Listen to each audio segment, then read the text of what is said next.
Üks pilt räägib rohkem kui 1000 sõna. Nutt kurgus leidsin vanadest albumistest ühe pilli 80-ndatest, kui ma käisin koolis. Olin juba lapsepõlvest saati väga moodne ja praktiline ja ettevõtlik.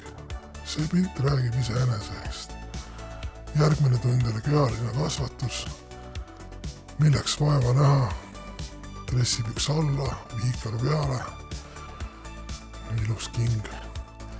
Selle kingaga, see oli Niia king, et sellega joosta kehalise kasvatuse tunnis ka ja sealt edasi näiteks Vene sõjaväes samamoodi, et hommikul pidi vara tõusma.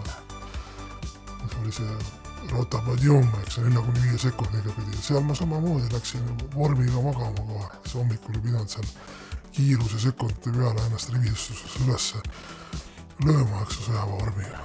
Sellised mälestused.